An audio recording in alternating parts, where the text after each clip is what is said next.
And I wanted to, like, in my soul felt this. I wanted him to be like, "Hey kid, listen, I took you out go-karting, I'd like buy you ice cream and stuff. That was just so I could try to fuck your sister. But like, I'm That's done 25. now, so I'm 25. You're like 10. Like, dude, we're not friends. sorry, man. Take care." User views. Alphanumeric.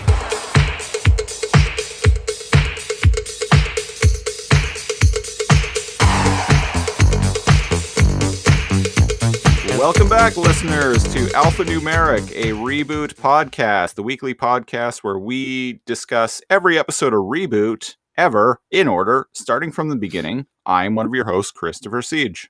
I'm your other host, Aiden Snyder.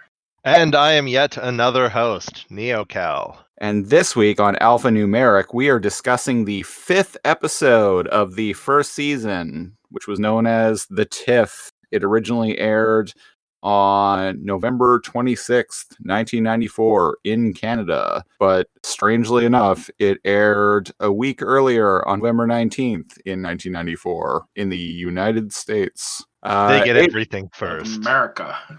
Yeah. America. Aiden, why don't you get us started talking about the episode? Well, okay. Let me see. The Tiff. Season 5. Episode 5 of Reboot. The Tiff. There is no season 5. There is no season 5. Well, yeah, kind of, but we're not going to talk about that.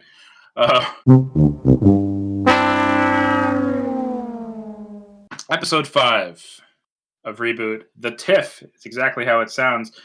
Bob and Dot. Just the Tiff. Have just the Tiff.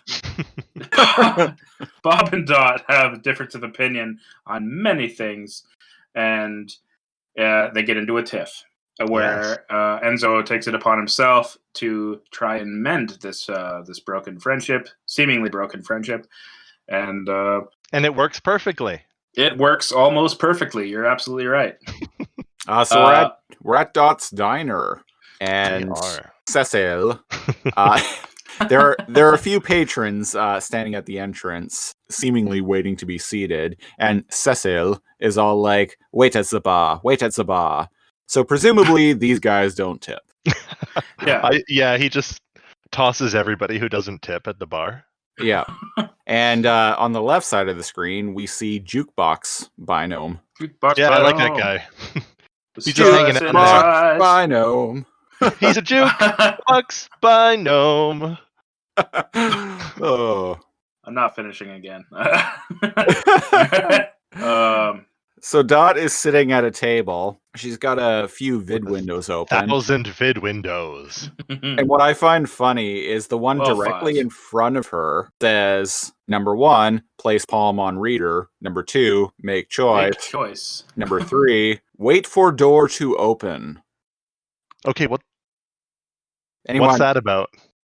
Anyone want to speculate on that? I have no idea. Palm read, because I know there are doors where they like read your fingerprints or whatever. But if that's a specific reference, it's over my head. Well, then I know a solution for this. Is it Google? Yes.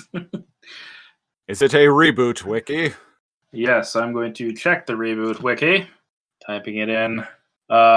You guys can get started on whatever else I'm gonna. This might take well, one thing I'll notice while he's doing his thingy, maybe you probably know this, or people could just speculate. You're usually right about any kind of jargon on this show if you just follow the train of thought with the characters. But TIFF is an image file format. That's right. Yeah. It's also a petty quarrel between friends. Double entendre right there. I know. Genius writing. 10 out of 10. Would reboot again.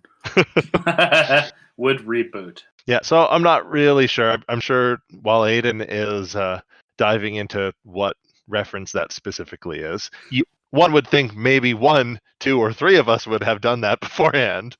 But sometimes when you're legitimate journalism, ain't nobody got time for that. Nope. Yeah. So, I only just watched this episode minutes before we started recording, so... Yeah. So what's Hmm. happening? Oh, Enzo Well, and Bob came back from like what, go-karts? Circuit carts or something like that? circuit racing, yeah. Yeah. That sounds rad, Yeah, I want to go circuit racing right? with Bob and Enzo. I don't think I've ever actually been like go-kart racing. Oh, really? Yeah. It's pretty fun. No, I've never done it. Slight quick sidebar. I have a quick, fun little story about go-kart racing. Back in like Shoot. 2007 or so, this is kind of local talk, but Cal, do you remember Cyber City in Nanaimo? Yeah, I worked there. Oh, yeah. Oh, Yeah. interesting. Oh, yeah. They hired me Okay. because they had a whole bunch of 16-year-old girls and they needed like a 210-pound like dude to help move the machines around and do repairs. So I was like the front desk person, but I was mostly the move the heavy objects. And the funny part is I actually worked and fixed some of those go-karts in the back, but I never actually went racing. You know that place in the back with the little mini golf area? Oh, yeah. And the go-karts? Unfortunately, I this fixed place them. does not exist anymore. But No, it does not. so back in like 2007 or so, me and a friend of mine went to a what is called a dry rave in the middle of the night there one night. Now, for those who don't know, a dry rave is a rave that does not have drugs or alcohol. So permitted basically, at it. you're gonna have a bad time. I'm just Well- kidding. I'm just kidding. Well, Oh, dear. yes, and because of that, basically everyone there was like drunk and high anyway, because like people were just sneaking things in. So a dry rave is just a rave where you have to be a little bit more discreet about how like fucked you are on ecstasy. Yeah. So I was able to actually convince, while I was, drunk and on ecstasy, I was able to convince the go-kart guy to actually turn on the go-karts and let us bomb around on them. No. No, I was like 100%. Wow. So there's like a bunch of us like in our early 20s just like driving around, racing around in these go-karts in the middle of the night, just like all like drunk and fucked on drugs. Amazing. Yeah. I'm sure he was completely sober too. Oh, I'm sure. Yeah. Yeah, that area had a lot of like late night, like dry kind of like party venues from what I recall. I didn't work there very long. Okay, so I looked up place Palm on Reader, etc., and all I got was a bunch of things about Palm Sunday and placing Palm on palm readers and like biomechanics type stuff. So I guess it's just a thing, unless we have a listener out there who can say anything different. I see nothing. I know Our nothing. favorite listener, feel free to. Our favorite listener, yes, please. What's his name? He knows who he is. Oh, there you go. Okay, sweet. Yeah, all I'm seeing is place Palm on Raider, make a choice, and wait for door to open. Yes. And the Tell us what binome is going on here. He's gonna be like, you guys, it doesn't mean anything. Like, holy shit, move on. Speaking of moving on, Dot is like, you two are so irresponsible. I hate you.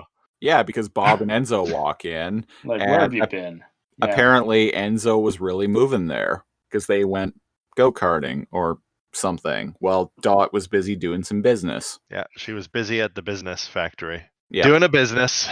And she points at them like the, 1960s like Spider-Man. And Bob points back and they start arguing. And I think I found the show art for this episode. I'll send it to you guys. I noticed there's a doctor at the bar, and they're all holding popcorn. These like construction workers and a random doctor. Yeah. And Back his and forth. icon is red and black. Oh. Oh. But yeah, Enzo and Bob are like, "Oh, geez, you remember fun, don't you?" And she's all like, "Well, somebody has to be the responsible one," and it feels very forced. This argument, Very. Seems like they needed this. Yeah, and he's like, "Oh, you can't like relax. Like you probably have your whole life planned out. You know where you're going to be at." He says like a huge ass number. I think it's 10,030. And she answers.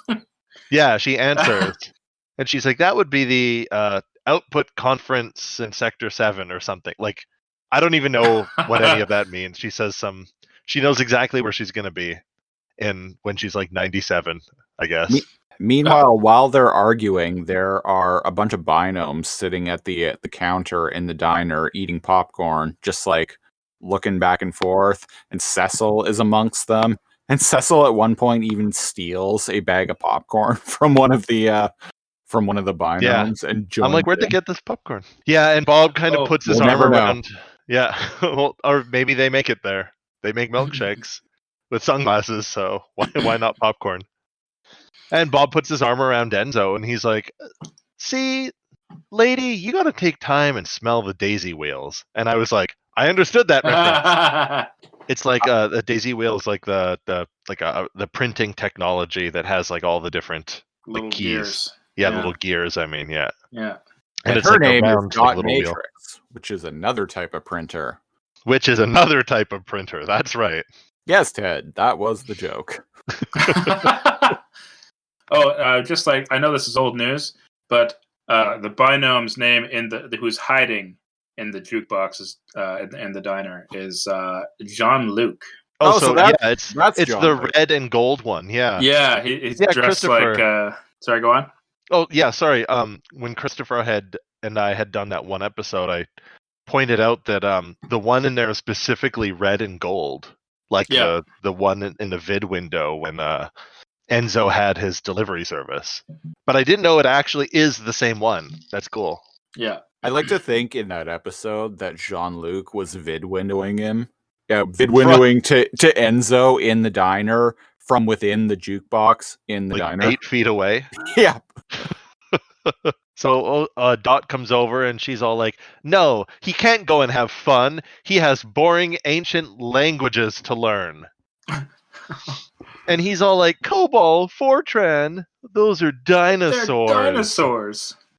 Those are just old programming languages. Yeah. That's kind of what I was just about to ask. That's kind of what I figured. I'm like, those are probably like old school, like even for this show. Old school programming languages from like, I don't know, the 80s or 70s or 80s or something. Exactly. I asked my girl.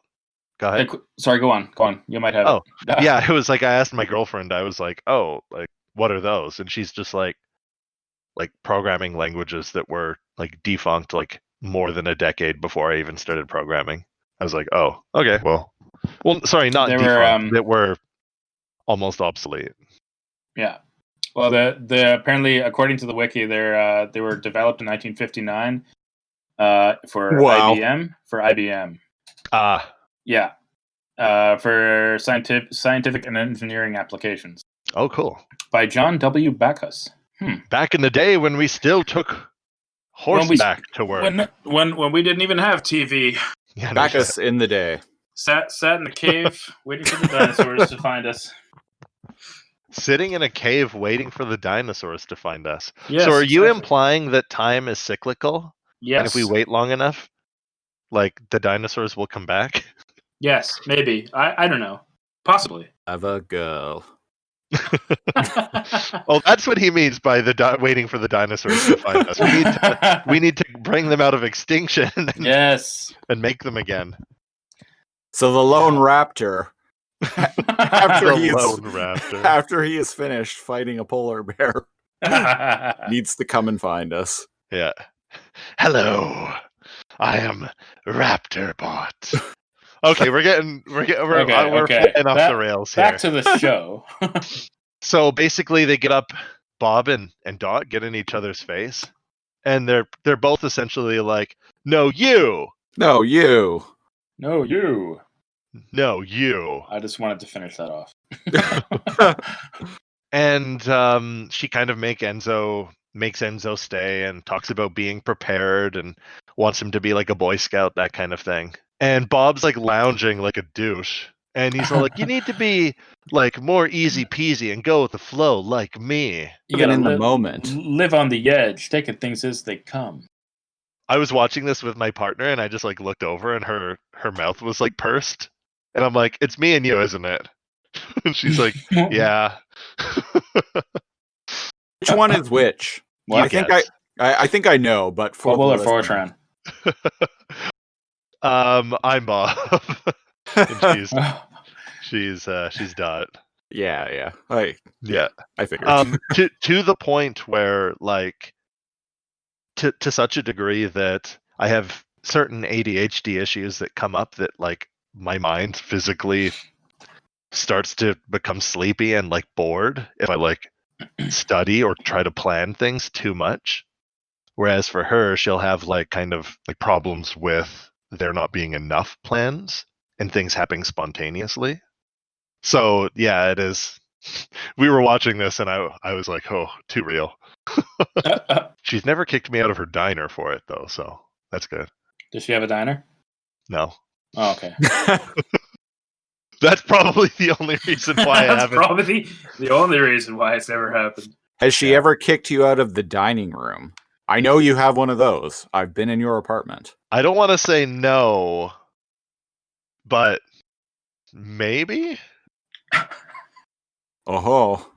So you don't remember what's been going on? Well, it's kind of like one just giant room, the kitchen and the living room and the dining room, so No, that's fair. you could kick me out of a room and I just walk 8 feet and, like, stare at you through over the half wall and fold my arms. Anyways, do you like that sitcom, that like 90s sitcom bullshit, or 80s or 90s sitcom bullshit of, like, literally painting a line in the middle of the room? oh god, being like, you cannot cross. This is my half of the apartment. I'm pretty sure that goes back farther, like even to the Honeymooners and I Love Lucy. Like, Okay, like fair somebody enough. painting a damn line through the middle of, like, their home and being like, "This is my side, that's your side." Back And in the then days of the back in line the goes days up of a Cobalt. refrigerator. Yeah, I specifically remember an episode of Perfect Strangers that dealt with that. And don't worry, Aiden, I heard your joke. You said Yeah. back in the days of Fortran. Uh, Oh jeez, what the heck are we talking about? So we're at Bob's we're apartment. talking about the We're talking Tiff. about my relationship. We're talking about ReBoot, and it cuts to Bob's apartment, his condo. Yeah, we're at Bob's apartment. He's underneath his car. Which, Hold on, I want to throw something in here just because I learned this like one of those I was today years old things. I didn't realize that the word basic was actually an acronym. Oh. Because like you call somebody basic and reboot, basically you're calling them stupid. Well, basic is an acronym for Beginner's All-Purpose Symbolic Instruction Code. Yeah. A clear reference to the family of high-level programming languages. I had no idea. Oh. Yeah. Oh. Since Look at 1963. that, see? Yeah. So I'm We're learning things. a lot of things here. Yeah. Once again, learning on the air. Learning on the fly. Living on the I air. want to throw a sidebar out there. How rich is Bob? So okay, so he's working on his car, but he lives on the top floor. Yeah, Yeah. I know. So I don't know if you know this. There's like a rotating, 8-ball. really cool looking, like, high-rise condo in Dubai, right? So, like, the condos there are like millions and millions and millions of dollars, but they have a car elevator, so people can, What? like, bring their car Wow. into their condo. That's wicked. Yeah, and so that's what this reminds me of. Where does Dubai get all the cool stuff? Princely oil money. There we go. I mean, Anyways, go on. trillions of dollars. I don't know what to tell you. Hey, I wasn't actually looking for an answer. That was Oh, okay, I see. more rhetorical. But So yeah, Bob- there you go. So Bob's working on his car, and a vid window of Enzo pops in, and Enzo is basically all like, Bob, yeah, basically. gotta get down to Old Man Pearson's data dump. Yeah. Well, he's like, oh, Dot doesn't want to admit it, but Oh yeah, sorry, I skipped ahead. Go ahead. Yeah, we're not Oh, quite she damn there. it. misses you too. So Enzo is like, yeah, who's gonna do all these things with me? And Bob's like, sorry, you heard your sister. I'm not welcome anymore. So you know what? Go fuck. She can go fuck herself, basically. Because I got way better things to do. Oh yeah, he's like, And yeah, when then- I fix up my I car, remember I'm now, gonna yeah. pick up so many bitches. Yeah. And then it just skips ahead to, like, the living room of his apartment, and he's just, like, lounging on this couch.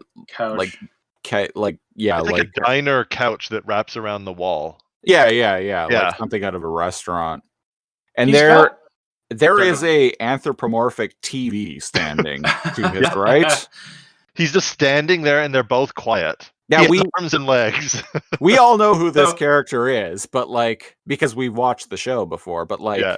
this is our first introduction to this character. I didn't And he's realize just like that. Yeah. he's just randomly there's like this TV with arms, legs, and a free floating mouth He's staring at Bob right in front of his silence. crotch, just standing there. and it's and a it's little like, montage what? of them just like passing time, like standing around in this boring looking living room. Well, because it was right after Bob says, "I got so much to do, I don't know where I'm gonna find the time to get it all done." Yeah. Yeah. And then the next is just him lounging around this empty. I just want to point this out. Bob has nothing. He's got a coffee table and a couch, which you know, is pretty. Hey man, he's new to town. He's also Well- got a dining room table too. Oh yeah, he does.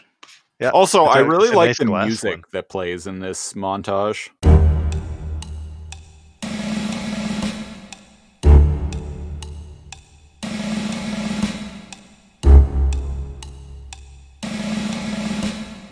Oh yeah.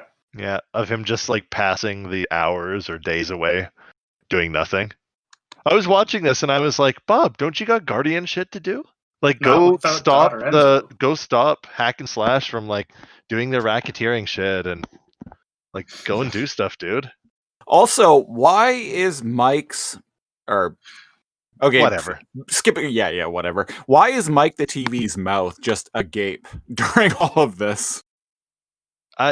That's Like, how I know- he's a mouth breather. He's got no nose, man. What do you want from him?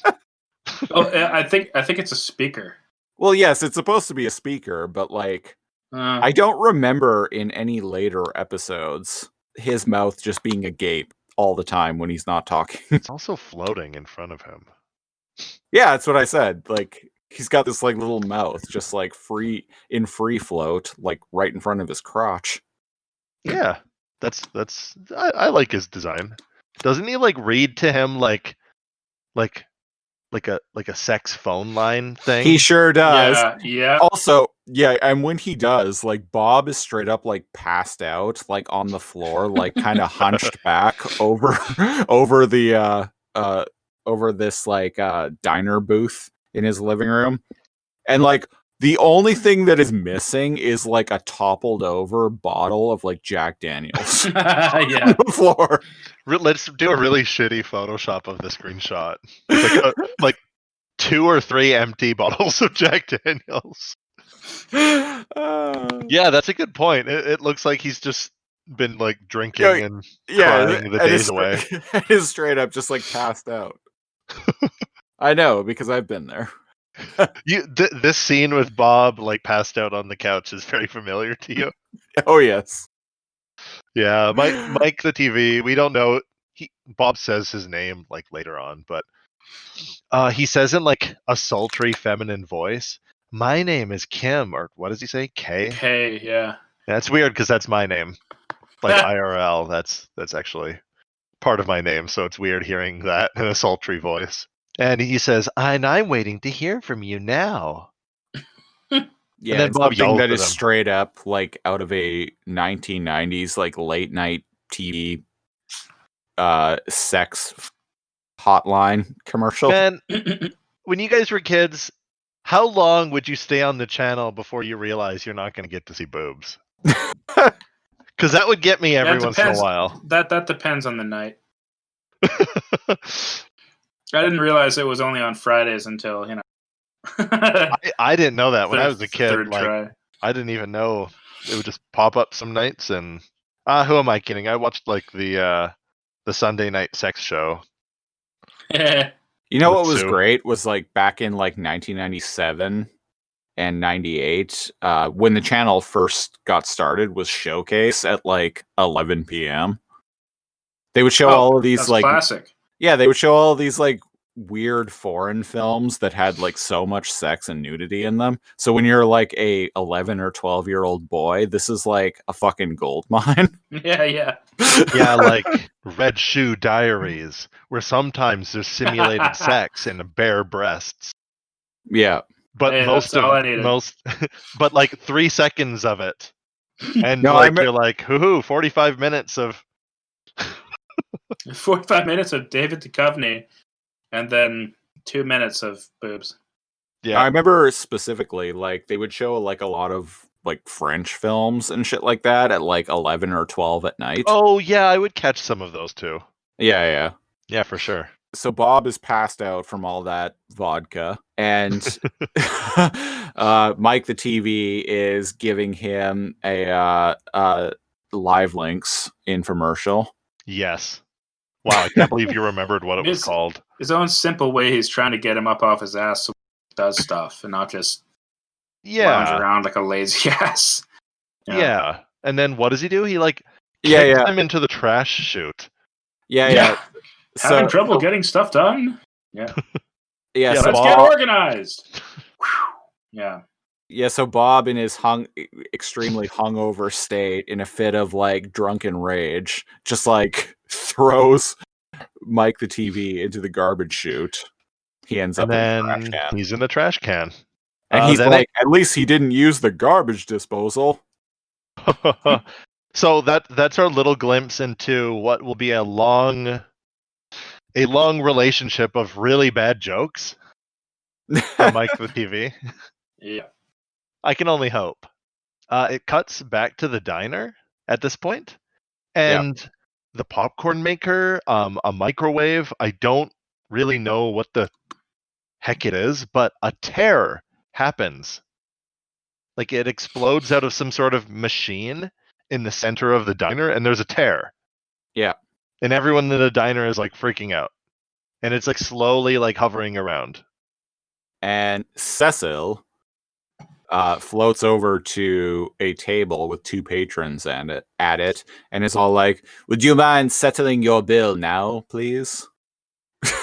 And they just run out. Yeah, they just run out. And for some reason, there's a one binome that turns to the camera. Ooh, he has like tie-dye like colored like arms and legs and a huge afro. And he says, "Groovy." Is that what he says? No, I think he says "ooh." Yeah, he just says "ooh." It's hard to hear, but if you like turn it up and like try to listen, he's saying groovy, but like in a weird way. Regardless, there's an Afro binome for some reason who says some shit like apparently unintelligible. we don't even hear the same thing. Stuff before running out, and I'm like, why is there like a 70s Afro binome hanging out? I mean, I'm glad that there is, but is it groovy? That sounds bad. Traveling forward a little bit in time, I know there is one episode specifically where the Afro guy lands in Bob's lap, And I believe, in his car, and Bob says "ooer." Yeah, I remember that. Ooer. Yeah. Maybe that's maybe it's ooer and I'm mishearing it, and that means something. I don't know. Yeah, I don't know if it's some kind of reference to something. I don't know what it is, but I'm like 95% sure he's saying ooer. Weird. Yeah.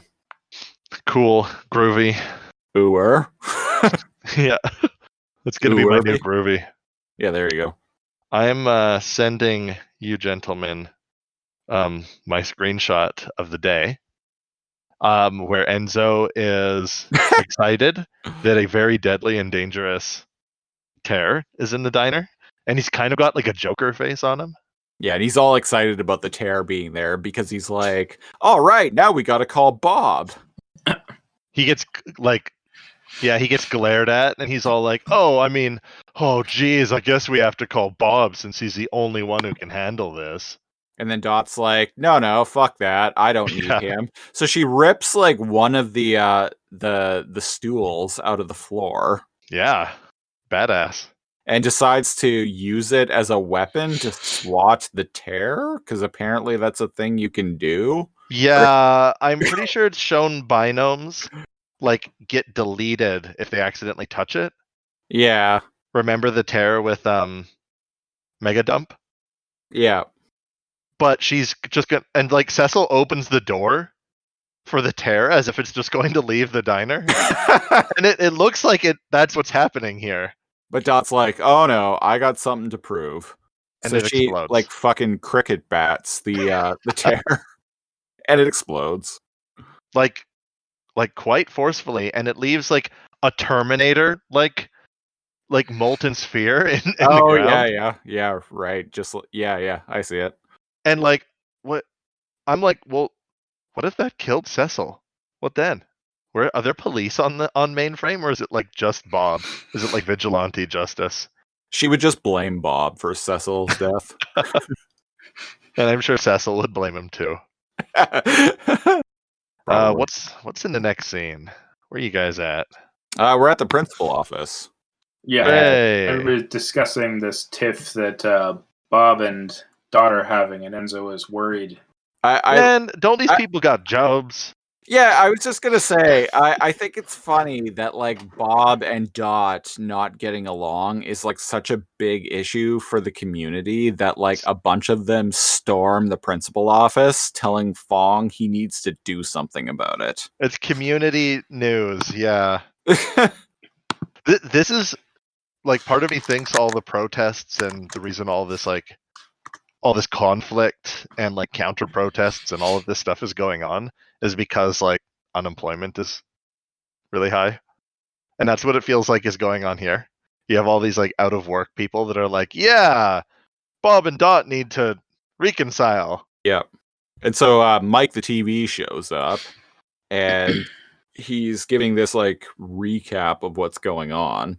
And he's all like, will Bob and Dot reconcile? Will Bob flee back to the supercomputer? Find out next week. Yada, yada, yada. Some like classic TV bullshit. Oh, cool. Yeah. So there's like the 7, the Xenomorph 7, the big fat 8 with the pork pie hat. And you remember the Ventru that you saw, Christopher? Yeah. There's a sprite back there, and he's levitating. And it looks like he has a robot arm. He does. His legs are up, like folded in like the lotus position or whatever it's called, and he's floating. I want to know more about this guy. Right? He's like Cooler Bob. Yeah, why isn't I actually think he uses the same like model for his face. Yeah, why isn't this guy featured more prominently in the show? He's meditating, and one of his arms is like Darth Vader. Yeah, he's got like a robot arm. Yeah. And he's floating. Who is this guy? Aiden, who is he? I have no idea. And so I'm looking at this right now. Yeah, it's crazy. And so Fong is all like, patience, child. Friendship is best mended by tragedy or apology. And Enzo is like, oh, but what does that mean? And Fong is like, I have no idea. No idea. But you should ponder my words. It's like, I have no idea, but maybe you do. I love that. Not like, oh, well, you see, he's just no fucking clue, kid. Fong read is high once. Yeah, Fong is definitely high off his brain. And yeah, he's high on his arthritis medication. Fong's just like in the Greek action room, smoking opium. Greek action room. They all just stare at him. Yeah, Enzo gets an idea here though, and so he calls Bob up, who is once again working on his car, and is all like, "Bob, you gotta help me. I've been taken captive by Megabyte." Oh, and then right. He's captured me. He's holding me hostage at Old Man Pearson's data dump. Hurry, Bob, you gotta save me. And then we see a obvious cardboard cutout of Megabyte with a terrible sound-alike being like, "You fools! You fools! He's got into the vid window! Seize him!" And it's like, seems legit. Yeah, he's like, "Whoa, hold on, Enzo, I'll be right there." And then we cut to Enzo, and he is on the set of a literal set of like a film production. I like the little director binome.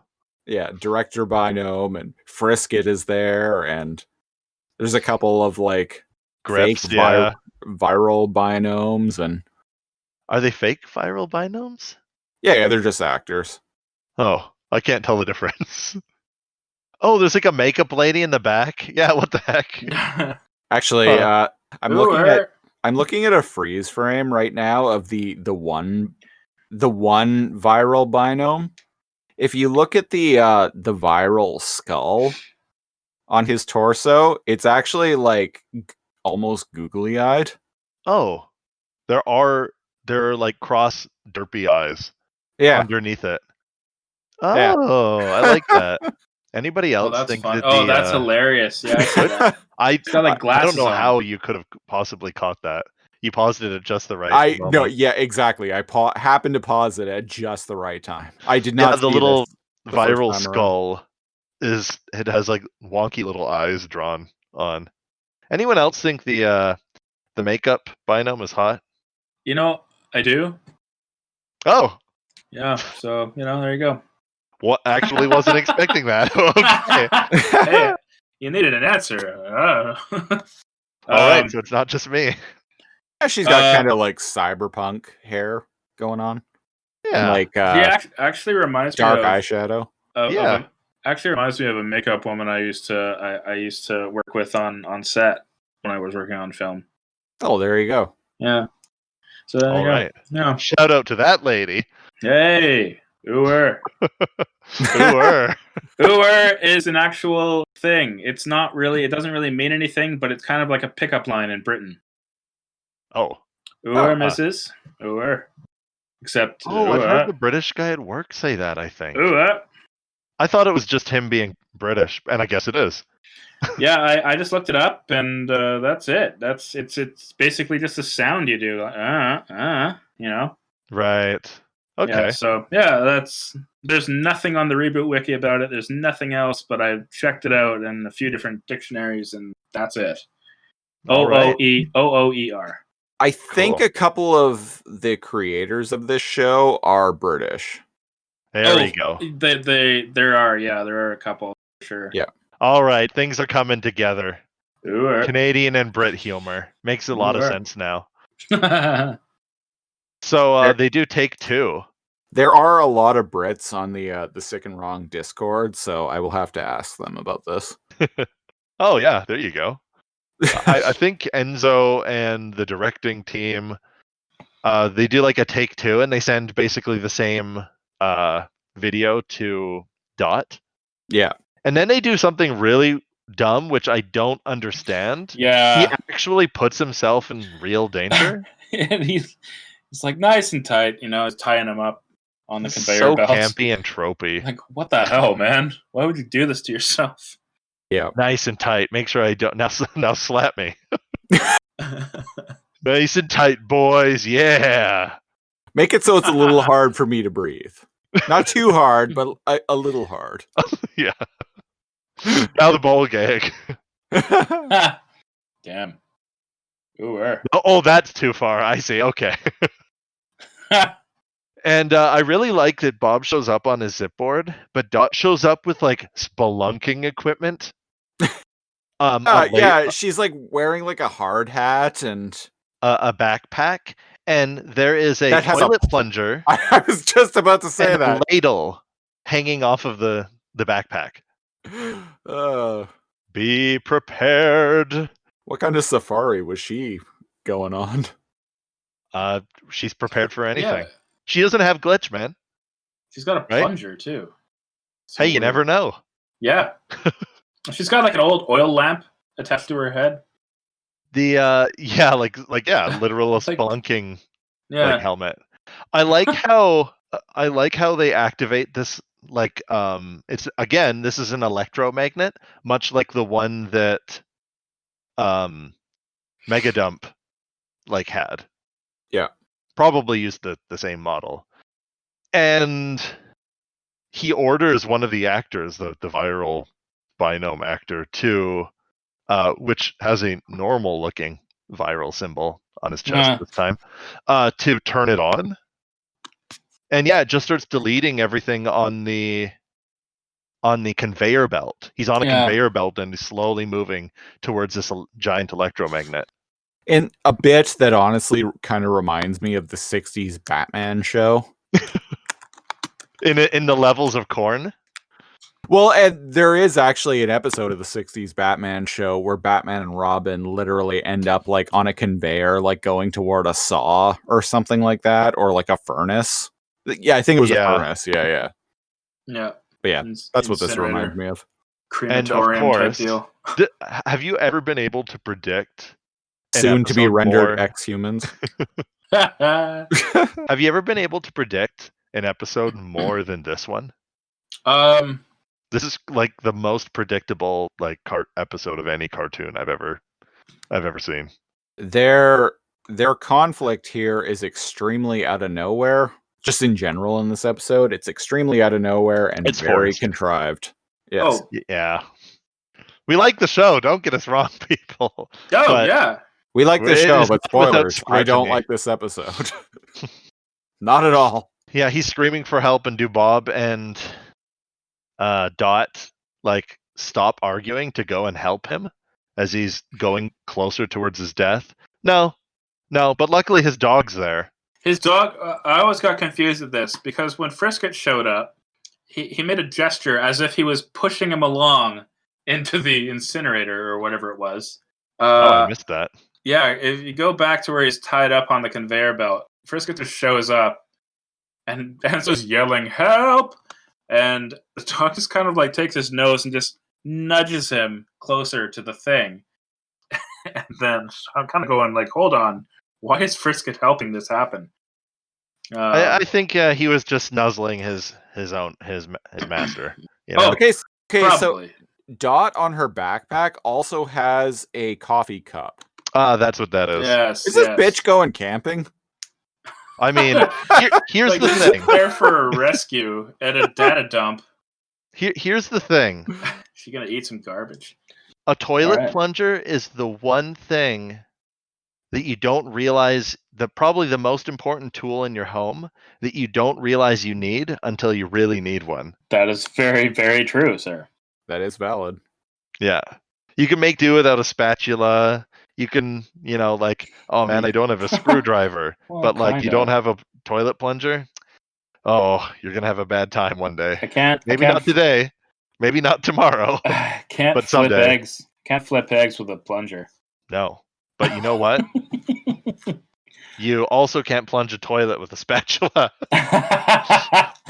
Well, it takes skill. No, you can try. That's worse. You could microwave an egg in a plunger. That is actually true. Yes, you could do that. So you wouldn't have 100% do that. You wouldn't have to flip an egg. You wouldn't want to. No. But you could. You'd have to throw it through the dishwasher at least 10 times. Which, if you have a dishwasher, it's like, why don't you have kitchen utensils at this point? Why is all you have a plunger? Well, I don't even know what you guys are talking about anymore. I say, pretending that I didn't start It was like, you did it, you plum. What do you... All right. Oh, they start calling each other basic, which I find hilarious because that has a completely different meaning now as it does in this situation. Yeah. Yeah. What do you mean? Oh, yeah. Like, you know how, like, oh, this person's like such a basic bitch. Like, they like sports and Grey's Anatomy and pumpkin chai lattes and or maybe Aiden hasn't heard. Oh no, well I have heard of this. I guess I didn't put the two together. I mean, like the context in this show. Yeah, you definitely. And they're calling each other basic, and yeah, it definitely has a different cultural meaning. Yeah, nowadays, basically, a basic person is someone who is kind of dull, milquetoast, has very uninteresting and common interests. Watches Big Bang Theory. Yeah, like the only like The only TV shows that they can talk to you about are like The Big Bang Theory and Game of Thrones. Think the Pickle Rick episode of Rick and Morty is the funniest thing on TV. Yeah. How many people are going to hate me for that one? I don't get that show. I watched like I guess this was probably about 4 or 5 years ago now, but like I was at someone's house and they were just like binging Rick and Morty. So I saw like 5 or 6 episodes and like I didn't get it. And it's not that I didn't it's not that I didn't get like I don't know. I didn't understand why anyone found that amusing. I find most of it amusing. I did not. You gotta like bum and poo poo and pee jokes. Which I don't generally. So Right. but then you go on Reddit and most Rick and Morty fans will talk, if you say you don't like Rick and Morty, they will talk about how it takes someone who is intellectually superior to truly understand and appreciate that series. Which I'm like, if it really takes all of this brain power, why is it such a like common, like mainstream thing? Well, keep in mind, it's also a common and mainstream thing for people to think that they are smarter than the average person. Yeah. Right? But which is technically impossible.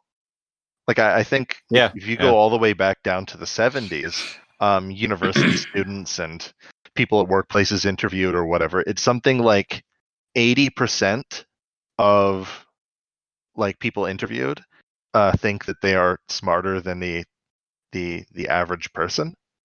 But if you think about that, that means there's a lot of people that think they're smarter than they actually are, or they think the average person is dumber than than they actually are. So most of the people on the planet think that they're quite smart, and I would argue that most of the planet is fairly well educated. And if you compared us to say humans from 100 years ago, we are smarter. Being smart and being educated are two different things. Oh, I know. That's a good point. Independent thought. There's a very weird scene where Enzo has like a little Minecraft daydream, like a little thought bubble pops out from his head. And It's very pixelated. Yeah, like I can't 3D blocks. Yeah, shifting. Bloop bloop bloop. That's with weird. Fong's head. Yeah. Oh, and Enzo gets the idea from this like floating bubble thingy. It's a thought bubble, yeah. Yeah. Thought bubble.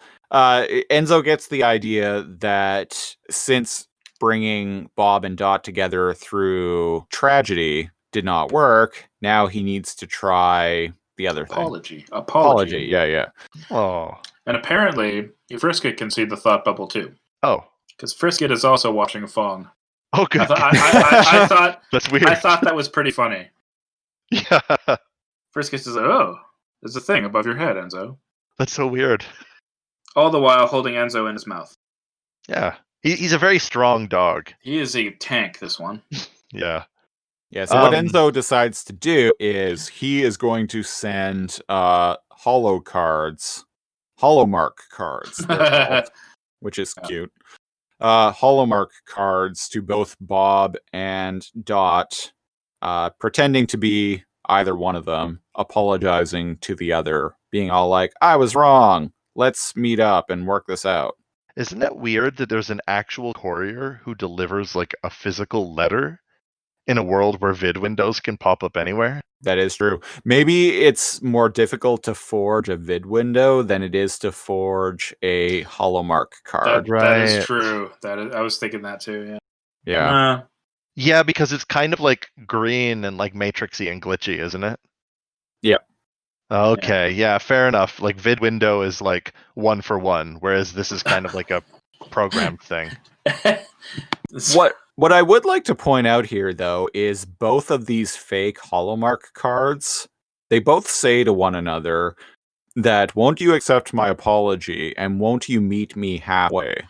Yeah. Which is actually a pretty good lesson in conflict resolution right there. Honestly, if Enzo wrote these, like, Maybe Bravo. he should teach them. Yeah, you thought the same thing, He doesn't need Cobol or Fortron. right? Yeah, like I was stick like, to man, writing, kid. maybe he should Stick be to- what's it called, a mediator or like a counselor or something. That's, Yeah. good yeah. job. And that's like the Also- most touching and like compassionate like anything will ever be on the show. I would also just like to point out here what a dick Bob is. He's working on his car. He gets a knock at the door, and it's the courier, and he hands in the envelope. And then Bob is kind of right. he's just looking at him, and the guy behind him is like, like Tip, hello, holds out his hand. Bob's just like, oh, thanks, slams the door. I was like, you ass. He doesn't tip, remember? He does That's why tip. Cecil doesn't like him. Yep. Doesn't What a tip. wanker. Yeah, I feel Cecil What a great role in model. my soul. Although I laughed my ass off earlier at it. When he just slams you the can't door help shut. but doing it.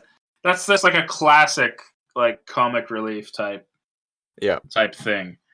Yeah. It's like Kevin McAllister giving Rob Schneider give him gum in Home Alone 2. Yeah. And the second time when he's all like, tip, and he's like, oh no, sir, I still have some from last time, as he's chewing gum.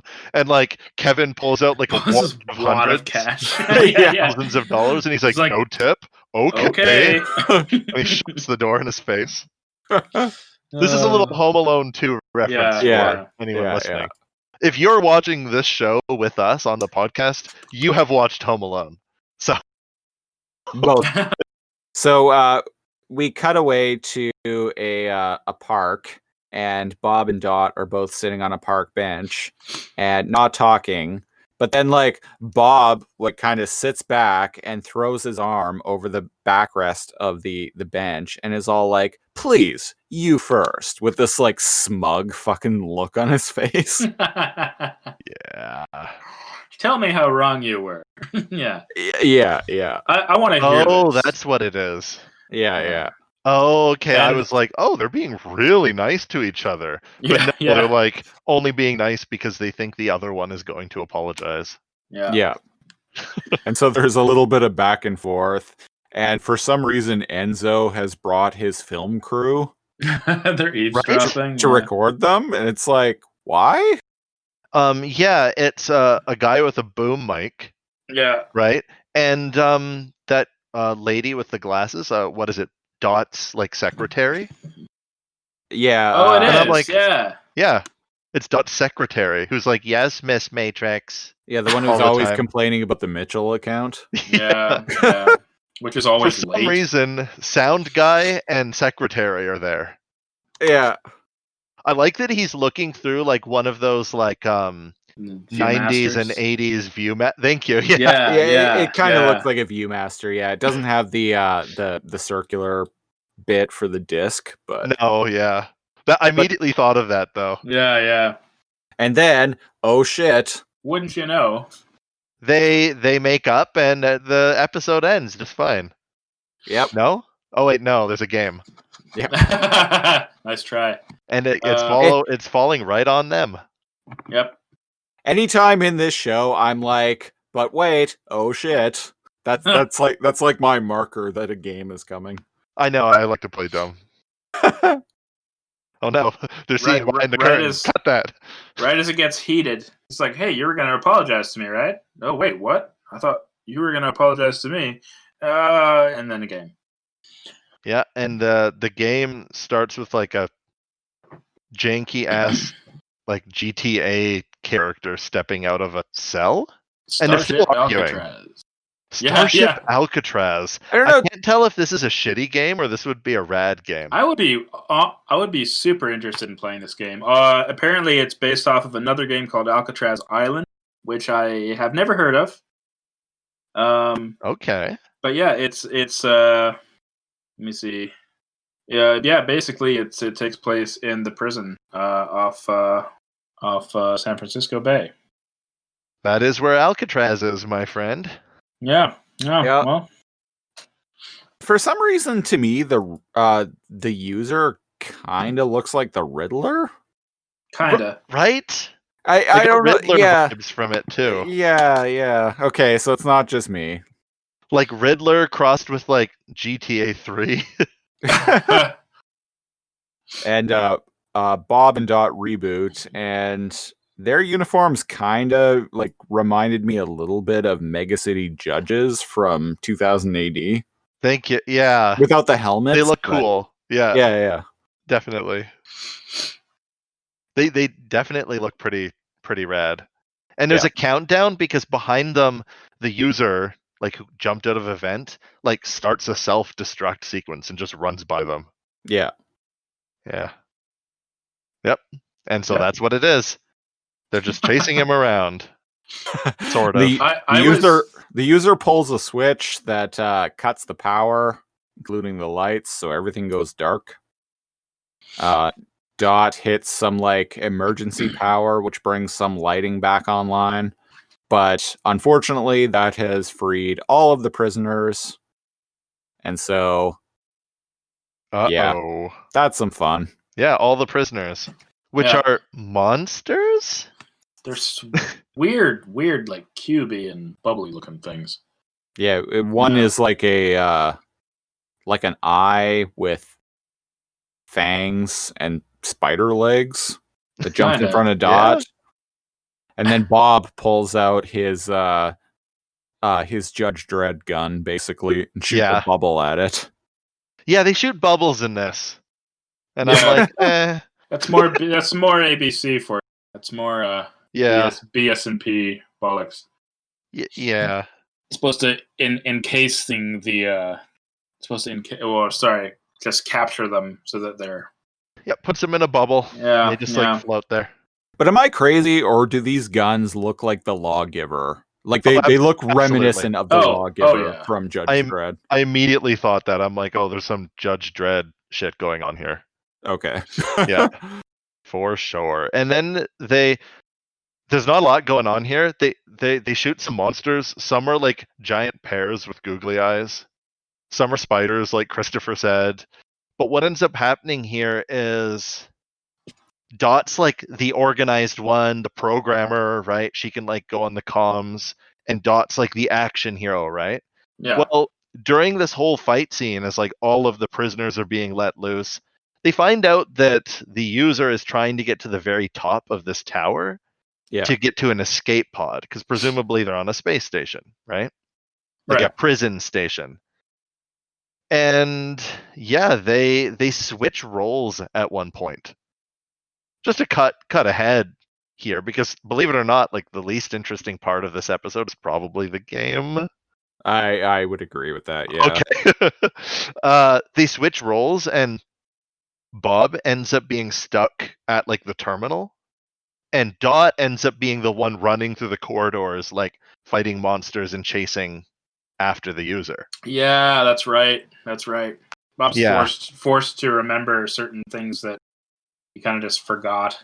Yeah, and they still have their comms, so she kind of like helps him with some like formulas and stuff when he's kind of like yelling about how to close off doors. And they kind of synergize a bit, and he ends up closing like doors in front of the user and like activating lights and Just starts stuff having as they fun. go. Yeah. Yeah. I can't remember what happens. I think at the very end, like when the user's getting close to winning, Dot cuts him off. I know what the catalyst to all this was Bob falling from like the 40th floor, and Dot shooting him with one of those bubble bullets. Yeah. Which is how they switched places, right? Which is why he's at the bottom on the control panel, and Dot's like chasing the user with these rad, gigantic guns, which unfortunately just shoot bubbles. But what you gonna do? Still though. What you gonna do, man? Sometimes you got to ABC, you know, and BS&P. Yeah. And well, yeah. So these bullets, they don't ex-human anybody. They safety them. Well, that's important, I suppose.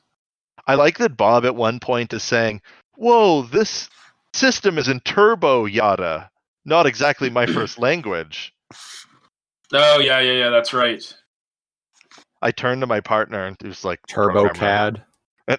And I'm like, what is turbo, yada? And she's like, oh, turbo is a thing, but yada is like, yada yada. Like it's just like a gibberish word, right? Apparently, But turbo. Sorry, go on. No, go ahead. Oh, I was going to say this is an allusion to Turbo Pascal, which appeared in MS-DOS. Yes, I forgot, but she actually did mention DOS. Oh, okay. Yeah, but the yada part is just like yada yada yada, like it's a made up thing, right? Yeah. My subtitles say Turbo CAD. Turbo CAD? Turbo CAD. Yeah. Huh. Interesting. Maybe I have a different version than you two. Yeah. Oh. Yeah, a different cut, the director's cut. Yeah, if you will. I have a different cut of the episode than you. You had the special edition. Yeah. Yeah. Aiden's like, "What are you talking about?" And we're just like secretly salty. Yeah. Yeah. So Turbo Yada, and he's all like, "Oh, I don't speak Turbo Greek." Yada and his brother TurboCAD. Turbo Yada and Turbo CAD. And so the user's running, and Bob's all like, "I don't think so," and a door comes down and blocks him. That's his catchphrase. Yeah. And the user somehow gets through the door anyway, and then is running up a stairwell, and Bob's like, "Hi there," and presses a button, and all the stairs just turn into a ramp, and so the user like falls down and ends up in this like contorted, crumpled mess at the bottom. There's like cartoonic like bonk, bonk, bonk sounds as he's like falling down the stairs. Dot is going through these corridors, and there's like this big like rush of prisoners coming toward her, and she just like unleashes on all of them, turning like bubbling. That part was cool. Yeah, it was kind of cool. Except for the bubbles. Can't talk. The bubbles are lame. I'm just gonna say it. The bubbles are lame. The bubbles are lame. Her like running around with these giant guns are cool. Yeah. The bubbles aren't. I would like to point out that the key that the user has is very reminiscent of a Doom key. The keys in Doom. Just like a simple giant kind of like almost like a floppy. Yeah, it looks like it's like this big like yellow card with this like kind of with like the top of it having this like almost like serrated look to it. Yeah. It looks like one of the keys from Doom. Like it has teeth. Yeah. Yeah. And did they get him? Did they? Oh, right. What ends up happening is she like actually like physically she has a gun, so I'm not sure what's happening here, but the user gets to one of the escape hatches like successfully because he steals the key card at one point, and inside the one he opens, the escape capsule, Dot is already inside. But in the scene leading up to that, there's a circular room, right? There's like 5 escape capsules. Yeah. So did she just wait in one and hope that's the one he was going to use? For the sake of the episode, I'm gonna say yeah. Yeah, presumably, yeah. Wouldn't it be kind of great if he just chose a different one and the user one, and she was like, "Oh, well, that was stupid." So I guess I'm nullified now. So long, cruel world. So she grapples him and kind of does like an over-the-shoulder like kick and throws him into the escape capsule. And she dangles this like golden key, and she's like, "You won't be getting very far without this," and then closes the capsule and launches him into space. So presumably the user only wins in this game if he goes through the escape pod with the key. Right? And I was like, Dot, what are you doing? Did you just help him win? No, I guess he needs the key. Yeah. Yeah. Apparently. I'm guessing he'd need the key to steer the ship that he's in so he can fly to freedom or something. Yeah. That's my guess. So now that he's just locked there in space with like nowhere to go and no way of going there, I guess He's he just loses. free floating, I guess. Yeah. Yeah. Wouldn't it be interesting in a game where your items can't be stolen or taken? Like a random NPC, a random like sprite, just like does a weird move you've never seen before and like takes one of your items away? I've always like, even watching this show as a kid, I've always like wondered about that, like what that would look like playing a video game if like suddenly a NPC or an enemy just does something completely unexpected and you're like, wait, what? That shouldn't even be in the game. Yeah, and they're like acting like their behavior is completely abnormal and just counter to like the rest of the game's AI, and you're just like, what? What just happened? What is I happening? won, and then you get a game over screen, and you're like, what the heck? That enemy can steal the key cards? Imagine the user who was playing the racing game in the second episode where the That's game a good example. like completely destabilized, like straight up, because like they decided to just completely break the rules of the game.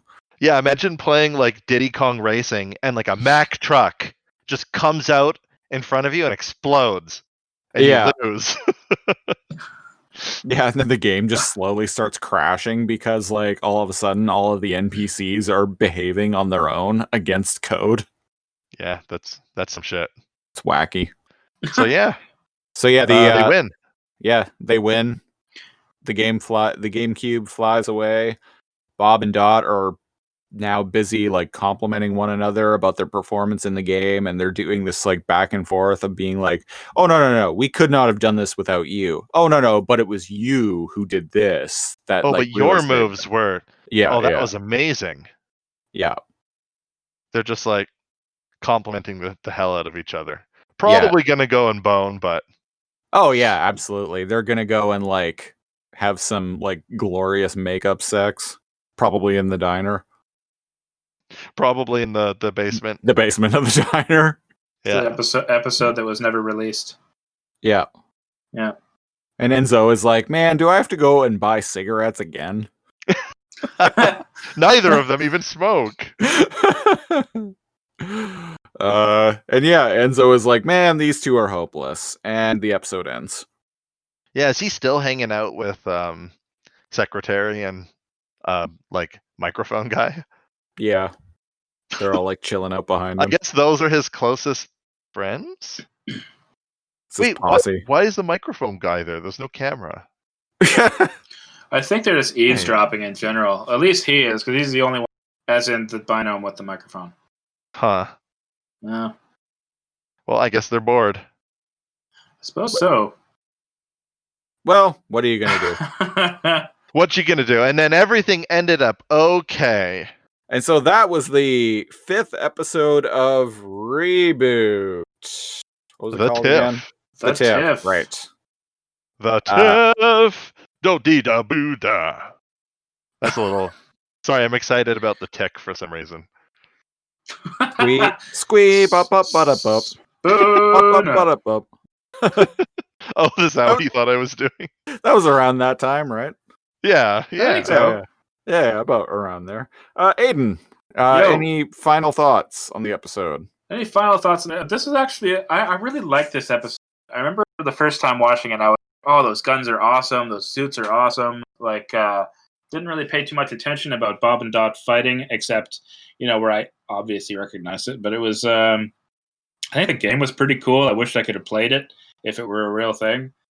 But Well, yeah, a kid in '94 would be like, "Oh, heck yeah!" Oh yeah, But me like, now, I'm like, "Oh, that looks like a boring ass game."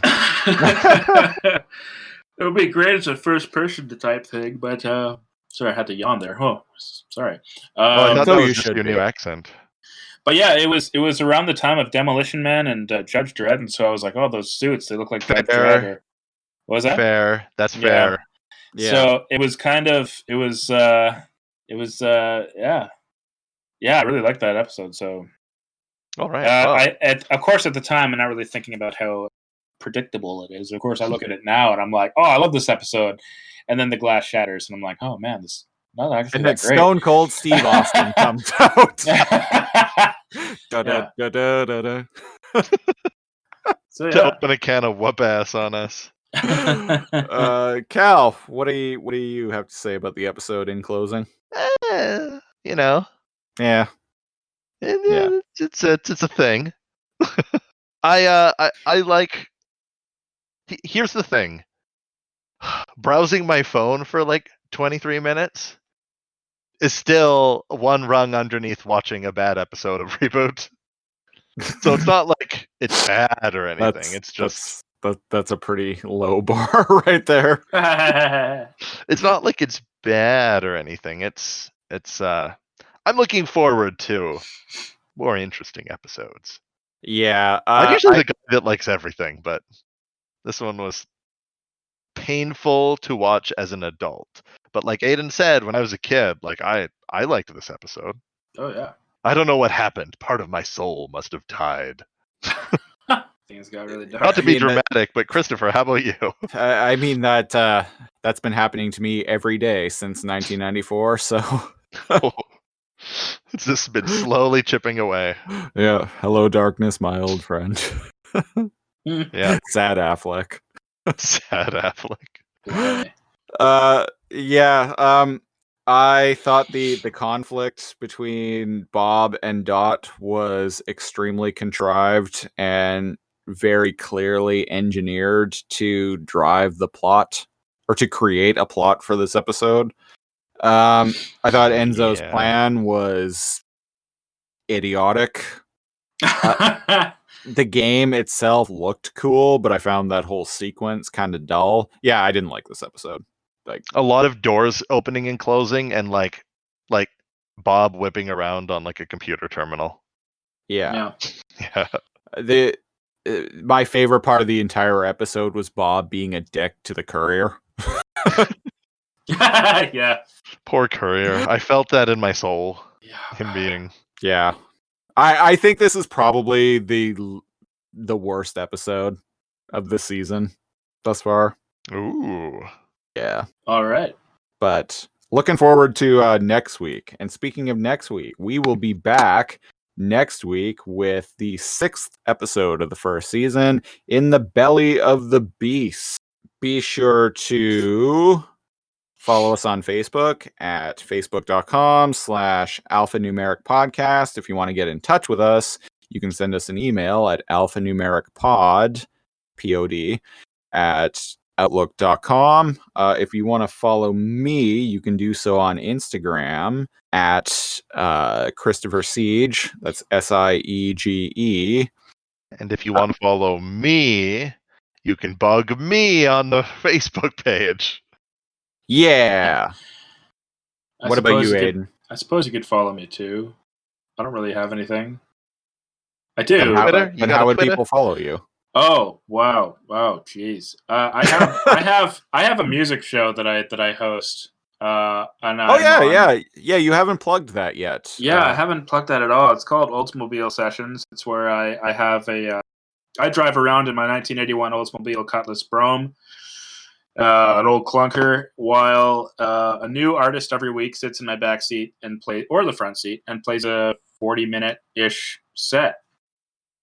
Kind of like a cooler version of carpool karaoke. Sorry, James Corden, but I mean, yeah, like that immediately. I was like, that sounds like a lot of those car shows, but not shitty. Yeah, it's been a lot of fun. It's taking off, and hoodies and Where do you t-shirts will upload? be available soon. I upload on YouTube. So it's Actually, just, I'm gonna go creep you on YouTube. go to YouTube, Oldsmobile Sessions. Oldsmobile Sessions. Yeah, I'll post Cool. a link here in the Discord. And Yeah, and Yeah. I'll be sure and share a link on the Facebook page. Not only for this, but for our other show that me and Cal do, Too Much Energon, where we review every episode of Beast Wars ever in production order, starting from the beginning. I'll post a link to your show on that page as well. if you're interested in the podcast too, I also have I broadcast on Anchor, and it's also available Apple Podcasts, Google Podcasts, Spotify, and Okay, so it is out there. It is out there. Yeah. Rad. Yeah. Yes, I for one do subscribe to your podcast on Apple Podcasts. Oh, groovy. Yeah. All right. Speaking of Apple Podcasts, if that's where you're listening to this show, be sure to leave us a 5-star rating because that really helps us out with discoverability. That'll do it for this week of Alphanumeric. Thank you very much for everyone. Ugh, God, I completely bombed that. It looks like everyone here can talkify not as goodly as me today. May as well be. Sorry, go on. One thing I also want to mention is I guest starred recently on a bigger time established podcast called the Sick and Wrong Podcast. Podcast I've been listening to since early 2013. A couple months ago, the main host, D. Simon, his longtime guest host for the past 5 years, left the show.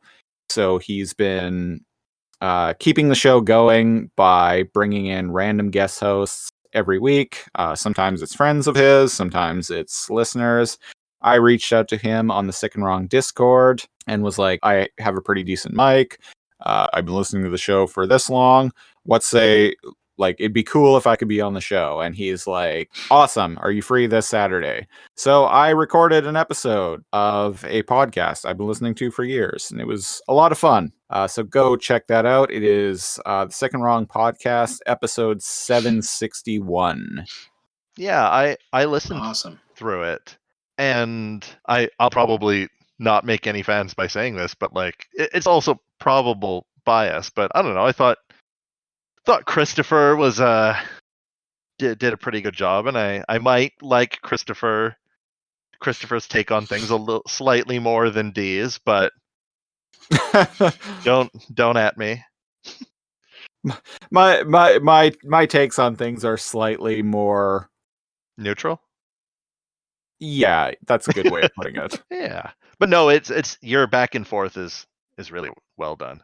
Yeah, I got a lot of positive feedback on it from people in the Sick and Wrong Discord, including a number of regulars on there saying that I was the best guest host that has been on the show thus far since the old co-host left. So that was really reaffirming and good for the self-esteem, Yeah, Sick and Wrong Podcast.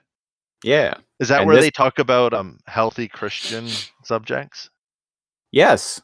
Exactly. So that if that's what you're looking for, that is exactly the show for you. So please go and check it out. Family friendly fun. All right, everyone. We're just about out of time here, so we got to get going. So we will catch you next week, and until then, game over.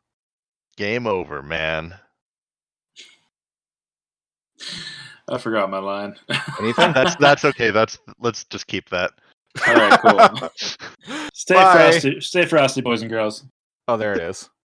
And then we awkwardly go, bye. Bye. Bye. Okay, thanks. Bye. 7, 8, 9. Jeez. Good God. That's pretty good. Yeah. Not bad. We gave it a maximal try. We didn't even say Alphanumeric.